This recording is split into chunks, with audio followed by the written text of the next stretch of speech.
Pour un effet waouh, dès la porte d'entrée franchie, on soigne le décor de son hall, même en version XXS. On peut le théâtraliser avec du papier peint, le mettre en valeur avec une couleur parfaite pour les petits espaces ou encore en faire une pièce à part entière. Mais surtout, on le rend fonctionnel et accueillant. Parmi les incontournables, le porte-manteau ou la paterne. Pour gagner de la place au sol et ne pas entraver la circulation, on opte pour des modèles à accrocher au mur. Dessous, il sera alors possible d'y glisser une console étroite ou un meuble à chaussures. Gain de place et ultra déco. On mise aussi sur des meubles 2 en 1.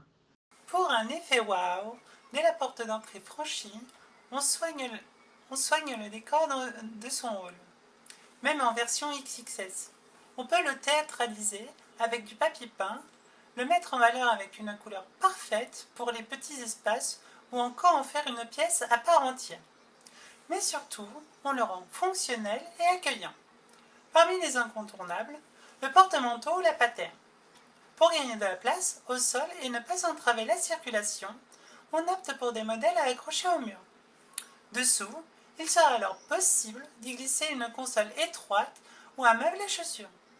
Gain de place et ultra déco, on mise aussi sur des meubles 2 en 1. Coucou, c'est Jessica, j'ai 31 ans. C'est ma première séance de féminisation de la voix et mes passions sont les jeux vidéo, l'informatique et aussi les escarpins. Coucou, c'est Jessica. C'est ma 10e séance aujourd'hui et je pense que ma voix a plutôt bien évolué par rapport au début. Je me sens plus à l'aise quand je parle et tous mes problèmes, enfin tous peut-être pas, mais la plupart des problèmes que j'avais quand j'utilisais ma voix, j'y pense plus et je suis beaucoup plus à l'aise quand je m'exprime avec les autres. Je dois dire que je suis vraiment très très fière de Jessica. Ces 10 séances, ça n'a pas été très facile à tout moment. Il y a eu vraiment des hauts et des bas. Il y a eu des moments où Jessica a vraiment perdu confiance, où elle n'était pas capable d'écouter sa voix de façon objective, c'est-à-dire qu'elle l'entendait d'une façon très masculine, alors que moi, je commençais à l'entendre d'une façon si féminine.